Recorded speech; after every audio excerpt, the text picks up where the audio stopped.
여러분 안녕하십니까. 오늘은 제6주 제1강입니다. 246페이지 교과서 기본서 큰 4번이 있는데요. 위험, 가치, 의사결정의 관계. 가치에는 두 개의 가치가 있는데 하나는 투입가치고 하나는 시장가치. 시장가치는 샀을 때 시장가격으로 사니까 얘를 시장가치라고 그러고, 그 다음에 투자가치는 투자해서 얻을 수 있는 가치인데 그 미래에 얻어지지만 수익은 현재 시점의 가치로 했을 때 얘를 투자가치라고 합니다.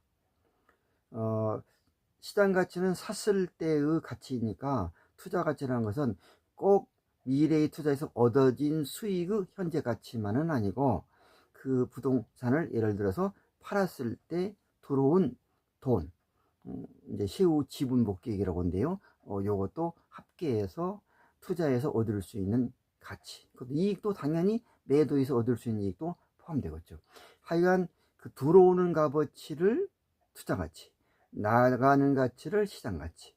다만 들어오는 가치가 시장가치, 투자가치인데 현재 시점의 가치로 계산한다 라고 말할 수 있어요. 그래서 그 246페이지 가로 1번의 가치의 개념 해가지고 2번 시장가치, 그리고 3번의 또 시장가치는 유추루 현가이다. 그래서 유추루 현가인 시장가치는 두 가지 측면에서 관찰할 수 있어요.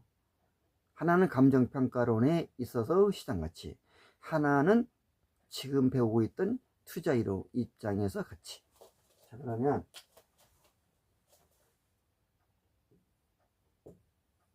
부동산이 얼마냐? 시장가치로 얼마 주고 샀냐? 얘를 20억 주고 샀어요. 그런데 살 때 내 돈이 얼마 들어갔냐? 10억이 들어갔고, 돈이 모자라서 20억이니까 10억 모자라잖아요. 저당을 잡히고 10억을 빌려왔다. 이랬을 때 시장가치는 두 가지 가치가 있는데, 하나는 감정평가.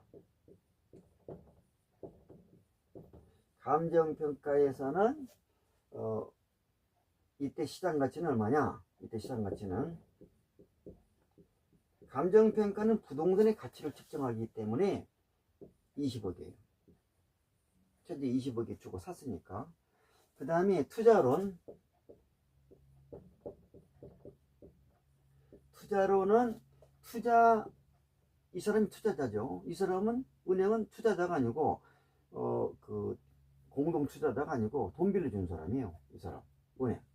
그렇기 때문에 투자자는 그 지분 투자자 이 사람이고, 돈이 모자라서 10억을 빌려서 이 사람이 모든 투자에 따른 위험을 안고 투자하는 거예요. 은행은 위험을 안 안아요. 손해를 봐도 이자는 받아야 되고, 이익을 많이 봤어도 이자 이상으로 더 받을 수도 없고, 돈 빌려주는 사람이죠. 그래서 투자론 시장가치는 투자자인 그 지분 투자자의 투자할 건가 말 건가의 판단을 하기 위해서 수능가법도 나오고 내부 수능법도 나오고 수익성 지수법도 나오고, 그렇기 때문에 투자론의 시장가치는 지분 투자자가 얼마나 이 부동산에 대해서 자기 돈을 투자했느냐, 이게 중요해요. 그래서 이게 지분 투자자의 지분액,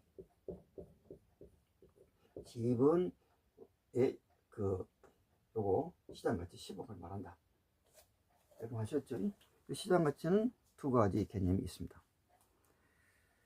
그래서 이제 그 시장가치는 다른 말로 표현하면 동그라미 3번에 유추로 현가예요. 근데 이거 객관적 가치다 라고 표현하고 있는데, 시장에 거래된 가격으로 우리가 살 수밖에 없으니까 누구나 그 값어치를 주고 사야 되니까 객관적 값어치고, 투자 가치는 내가 투자해서 얻을 수 있는 가치인데 이게 이제 미래 얘기요. 사는 건 현재 얘기지만 투자해서 얻을 수 있는 수익이라든가 또 팔아서 얼마 받을 것인가, 이런 것들은 전부 다 미래에 일어날 일들을 지금 부동산을 샀을 때 입장에서 예상하는 거예요. 그래서 투자 가치는 예상하기 때문에 주관적 가치다. 이렇게 말할 수 있어요. 그래서 시장 가치는 객관적 가치, 투자 가치는 주관적 가치, 이렇게 말할 수 있고, 그러니까 또 하나는 그 시장 가치는 유출평가, 투자 가치는 유의부평가. 자, 이걸 좀 더 구현해 쓰면, 감정 투자론의 시장 가치는 이거는 뭘로 말할 수 있냐? 유추로 평가다. 그리고 이거는 객관적 가치다. 객관적 가치다. 이렇게 말할 수 있고, 여기에 비해서 투자 가치는 투자해서 얼마나 얻을 수 있느냐. 이것도 부동산에 투자해서 얼마 얻을 수 있냐 문제가 아니고, 지분 투자자가 얼마 이득을 얻을 수 있냐. 부동산 투자에 돈 굉장히 가격도 올랐는데 그 빚을 안 갚아가지고 싹 다 빚 갚으니까 별로 남는 것도 없다. 그러면 의미가 없어요. 여기는 이제 50%만 돈 빌려왔는데 막 많이 90% 빌려왔을 때 이 얘기죠. 그래서 투자 가치는 주관적 가치다. 그리고 뭐냐, 유의부 평가다. 돈 빌려온 거에, 돈이 들어온 거에 평가. 이건 유출 평가인데 유의부 평가다. 이렇게 말할 수 있어요. 자, 그래서 그 얘기가 그 동그라미 4번 투자 가치는 누구한테 들어오냐? 부동산에서 들어온 게 아니고 지분 투자자에게 들어온 값어치다. 이렇게 말할 수 있고, 동그라미 5번에 이제 주의적으로 이렇게 설명해 놨는데, 투자 가치는 매개 영업에서 얻어진 영업에서 얻어지면 영업 소득이 생기는데, 그때 영업 소득세를 내야 되잖아요. 그래서 세후 현금 흐름 요걸 말하고, 또 하나는 부동산을 처분 시에 이제 그 양도하면 지분 복귀액이 들어오는데, 이때도 양도소득세를 내고 난 뒤에 세후 지분 복귀, 이 두 개를 더해서 이제 투자 가치라고 합니다. 그 다음에 가로 2번 위험, 가치, 의사결정. 여기 이제 세 가지 얘기를 하고 있는데, 위험이 커지면 투자 가치는 작아져요. 왜? 미래에 얻어질 세후 지분 복귀액과 세후 그 현금 수지, 세후 현금 수지, 세후 현금 흐름 또는 세후 현금 수지를 세후 현금 흐름이라고도 해요. 현금 흐름은 캐시플로인데 나가고 들어온 것이기 때문에 세후 현금 흐름, 세후 지분 복귀, 요거를 현재 값어치로 가져오는 거를 우리가 투자 가치라고 하는데, 그때 이제 그 가치에는 할인을 해야 돼요. 미래에 얻어진 것은. 근데 이때 할인은 요구 수익률로 하고, 그 요구 수익률을 할인하기 때문에 이 요구 수익률을 할인율이라고 그래요. 근데 위험이 높으면 그 요구하는 값어치도 높아지잖아요. 예를 들어 탄광지역에서 지하 경도에 들어간다. 위험수당 받아야 돼요. 평지에서 시간당 10만원이면 20만원 받아야 돼요. 고압선에서 전기공사를 한다. 이것도 위험수당을 받아야 돼요. 또 섬에 벽지에 그 초등학교 교사가 근무한다. 교사. 그러면 벽지 수당을 받아야 돼요. 그래서 위험하면 그 위험한 만큼의 수익을 그 위험한 만큼의 대가를 더 요구하기 때문에 바로 할인율이, 요구 수익률이 커지고, 요구 수익률이 커지면 디스카운트, 미래 값어치를 현재를 가져올 때 할인하는 율이 커지니까 투자 가치는 낮아져요. 그래서 그 얘기가 동그라미 1번에 있는데, 위험이 커지면 요구 수익률이 커지고, 요구 수익률이 커지면 할인율도 커져서 투자 가치는 작아진다. 이렇게 시험 나올 지분들은 이제 제가 이제 모아놨어요. 부동산 학개론 핵심 지문으로 한 250 몇 개를 모아놨어요. 교과서 전체에서. 그 나중에 교과서 진도 끝나고 쫙 다시 한번 훑어보겠습니다. 그리고 지금 사이사이 문제를 풀어주고 있는데, 이것도 진도 끝나면 싹 다 중요한 문제를 그 파트별로 전부 다 몰아서 한꺼번에 다 풀어보겠습니다. 247페이지에 위험, 보상, 수익, 효용이 있는데 위험이 커지면 보상받는 위험, 수익도 커져야 돼요. 자, 예를 들어서 강원도 탄광지역에 지하 갱도에 들어간다. 그러면 위험이 커지잖아요. 그 위험이 커지면 수당을 많이 줘야 일을 하고, 광부가 지하 갱도에 들어가니까 그 위험한 일이면 수익도 높게 얻어지지 않으면 투자의 행위가 안 이루어져요. 고압선에 올라가면 위험수당을 줘야 올라가는데, 올라가면 임금을 많이 받고 수익이 높아져요. 그래서 위험이 높아지면 결국 보상받는 수익도 높아진다. 보상하는 수익이 위험에 비례해서 높아지지 않으면 아예 투자하지 않아요. 갱도에 들어가지도 않고, 또 고압선 위에 올라가지도 않고, 벽지로 발령받지도 않고. 그 다음에 효용은 그 이제 만족감인데, 위험을 위험을 감수하냐, 위험을 싫어하냐, 이에 따라서 만족감이 이제 움직여요. 똑같은 금액을 임금을 받아도 지하 갱도에 들어가서 평지에 10만원, 지하 갱도에 20만원이라고도 위험을 싫어한 사람이 받았을 때 20만원은 그 위험을 싫어한 만큼의 불안감 때문에 만족감은 작아지고, 그 다음에 그 갱도에 들어가서 뭐 별일 있겠어. 그 갱도에 들어가서 그 탄광이 무너질 가능성은 10% 밖에 안 되고 5% 밖에 안 되는데, 이렇게 위험을 감수하면서 높은 수익을 얻을 사람은 또 20만원 받아도 그 위험을 싫어하는 사람에 비해서 만족감이 커요. 이런 걸 효용이라고 그러고, 247페이지 가로 2번에 그래서 이제 그 위험에 대한 반응 형태가 있는데, 그 이전에 가로 1번에 그 위에 위험이 과연 무슨 뜻이냐, 그래서 위험을 표현하기를 기대치에서 벗어날 가능성을 말한다. 그럼 기대치는 또 무엇이냐? 기대치는 미래에 얻어질 값어치인데, 그 얻어질 값어치는 확률에 의해서 계산이 될 수밖에 없어요. 추측이니까.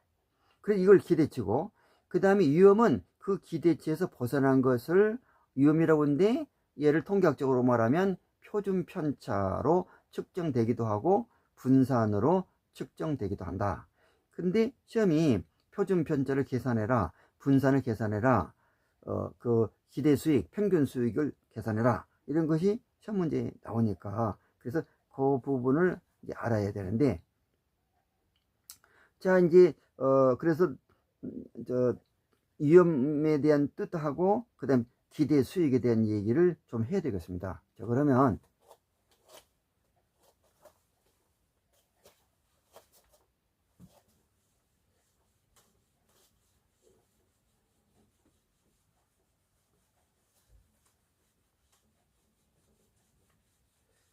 이거를 기출지 문제를 풀어보면서 하면 더 효과적이겠네요. 왜냐면은 이렇게 문제가 출제되고 이렇게 기대 수익을 계산하라고 하는구나. 그래서 그렇게 해가지고 문제를 풀어보면 더 실감이 나고, 이해하는데 문제를 풀면서 하면 도움이 더 빨리 될 것 같아요. 그래서 그 문제가 어디가 있냐면, 문제가 기대 수익을 계산하는 문제가 이 부분이 포트폴리오에도 나오고 또 여러 가지 측면에서 여기 나오는데, 그 부분에서 한번 봐요. 자, 그럼 여기 빨리 안 찾았지네. 자, 그러면 우선 그 계산하는 거를 좀 보면, 기대치 저 보면은 100페이지 문제집의 100페이지를 보시면 56번이 있어요. 문제집에 100페이지 56번이 있는데, 여기 이제 21번 21회 때 출제됐던 건데요. 계속 나와요. 작년에도 나오고. 그런데 이제 요 21번을 이해도 쉽고 명확하니, 그렇기 때문에 골라서 풀고, 이제 나중에 진도 다 끝나면 한꺼번에 나머지 또 다 풀어봐야 돼요. 같은 유형의 문제를 두서너 문제를 반복 풀어버려야 그 유형의 문제가 익혀지잖아요. 자, 근데 지금은 시간이 없고, 그래, 또 진도가 나가야 되니까 다 풀 수 없어요. 하나씩 대표적으로 또는 두 개씩 대표적으로 풀 수밖에 없어요. 자, 보시면 100페이지 56번 ABC 세 개의 부동산 자산으로 이루어진 포트폴리오가 있다. 포트폴리오는 분산 투자예요. 우리 그 투자에 대한 격언으로서 달걀을 한 바구니에 담지 마라. 한 바구니 담으면 바구니 떨어지면 싹 다 깨져버리니까 여러 바구니에 담았을 때 한 바구니 깨져도 나머지 바구니가 있으니까, 이런 말이 있잖아요. 그래서 어떤 10억이 아니 100억이 있다면 이 100억을 다 부동산에 투자할 것도 없고 증권에 투자할 것도 없고 다 예금에 투자할 거 없다. 그래서 안전한 예금에도 어느 정도 투자하고, 그 다음에 그 부동산은 안전하면서 수익이 많이 나요. 은행 예금은 안전하면서 수익이 가장 안전하죠. 확실하니까 이자는 수익이 낮고, 부동산 개발은 안전하긴 하는데 예금보다 못해요. 왜냐면 그 택지 개발했는데 이익이 날지 몰라요. 그 분양이 되느냐 안 하느냐에 따라 좌우되기 때문에. 그러지만 증권보다는 나아요. 그래서 안전성은 1위가 예금, 2위가 부동산, 가장 불안한 것이 예금. 그래서 증권은 가장 불안하기 때문에 이제 수익이 많이 나지 않으면 증권 투자를 안 해야 돼요. 자, 그래서 포트폴리오는 그런 거, 분산 투자를 말하고, 이 포트폴리오 자산 비중 및 경제 상황, 지금 호황이 발생될 건가 불황이 발생될 건가에 따라서 수익률이 달라지죠. 호황이면 수익이 많이 나고 불황이면 적게 나겠죠. 이 경우에 전체 포트폴리오의 수익률은 얼마냐? 수익률을 보면 지금 보시면 A 부동산이 그 전체 가진 돈의 20% 투자했고 비중, B 부동산의 30%, 그리고 C 부동산의 50%. 그래서 100%로 포트폴리오를 이렇게 분산했고, 그 다음에 이제 A 부동산, C 부동산, B 부동산이 그 이제 투자해서 장래에 얻어질 상황을 현재 예상할 텐데, 호황이 됐을 때는 A 부동산은 수익률이 퍼센트로 표현돼서 6%, 투자 금액의 6%. 만약에 불황이 되면 그보다 작아서 4%. B부동산도 이제 B부동산이 A부동산보다 수익이 더 나는 자산의 종류인가 봐요. 그래서 B부동산은 호황이면 8%, 불황이면 4%. C부동산은 그 호황이면 10%, 수익률이 가장 높고, 그 다음에 불황이면 가장 작아서 2%. 이렇게 계산했을 때 이걸 계산해 보면 이거 계산해 보면 지금 A 부동산이 호황일 때 6%죠. 호황일 때. 근데 호황과 불황이 두 가지 사건이잖아요. 두 가지 사건이니까 호황일 수도 있고 불황일 수도 있다. 그럼 확률로 말하면 50%예요. 그래서 여기 A가 호황이면 6%인데 그 가능성은 50% 가능성밖에 없어요. 그리고 불황일 수도 있죠. 호황일 수도 있고 불황일 수도 있고, 이 사건이 병존하는 거예요. 그죠? 딱 하나가 정해져 있는 게 아니고. 그래서 불황이면 몇 %냐? 그래서 4%다. 그 가능성은 확률 50%다. 이렇게. 그리고 계산해 보면 이게 3%고, 요거 몇 프로냐면 2%. 두 개 더하면 5%. 가진 돈이 여기다 A에 다 투자하면 100억이면 5억이 난다는 거예요. 근데 A의 비중이 20%만 하고 있어요. A의 비중을 20%만 투자하고 있다. 그러면 5%가 못 나는 거예요. 가진 돈을 다 100% 투자했을 때, 퍼센트는 100을 기준하니까, 가진 돈의 100%를 다 투자했을 때 5% 난다는 거예요. 그러니까 5%에다가 다시 20%를 곱하게 되면 그러면 결국 1% A 부동산으로부터 얻어질 수 있다. B 부동산이 있는데 B는 30% 금액을 B에 투자한다고 그랬어요. B는 호황이면 8%, 그치?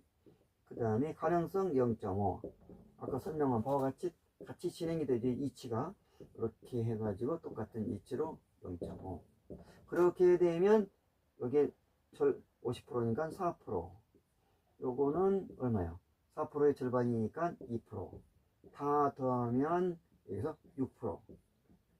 그런데 그 B에 100% 다 투자한 게 아니고 B에 그 30%만 투자해요. 그러니까 6%라는 뜻은 100을 투자했을 때 6이 난다는 뜻이에요. 퍼센트라는 게 원래 그 100을 기준하여 표시되어 있잖아요. 100을 투자하면 6이 난다 그 뜻이니까. 그래서 6% 곱하기 30%만 투자했으니까 그래서 1.8%. 시부동산은 이제 같은 논리로 이치가 다 똑같으니까 여기에 50%를 투자한다고 했잖아요. 가진 돈의 절반. C에는 호황이면 10%. 근데 10%가 정해져 있는 게 아니고 호황일 가능성은 확률 50%. 더하기 불황이면 가장 적게 나서 2%. 호황과 불황을 많이 영향을 받는가 봐요. 시부동산은. 그래가지고 0.5. 그러니까 이렇게 하면 얼마요? 5%. 그죠? 이렇게 하면 1%. 두 개 더하면 6%. 그죠? 그 다음에 여기다 다 투자한 게 50%만 투자하니까 그래서 6% 곱하기 0.5 그러면 5, 6, 30, 3%. 그러면 A에 의해서 얻어질 수 있는 것이 1%고 B에서 얻어질 수 있는 것이 1.8이고 C에 투자해서 얻어질 수 있는 것이 3%니까 세 개를 더하면 분산 투자한다고 그랬으니까 1% 더하기 그 1.8% 그 다음에 더하기 3% 그렇게 되면 이렇게 더하면 4%고 요거니까 5.8%다. 그래서 5.8%라고 써져 있는 게 5번이네요. 5번. 이렇게 이제 풀고 이제 표준 편차에 관한 그 이야기가 있어야 되는데 표준 편차에 관한 얘기는 어디가 있냐면 96페이지로 가서 그 48번 22회 때 나왔던 문제인데요. 48번을 보면 이제 있는데 여기 핸드폰이 또 20분 되면 갑자기 꺼져 버리니까 조금 쉬었다가 그 96페이지 48번은 하겠습니다. 여러분 수고 많이 했습니다.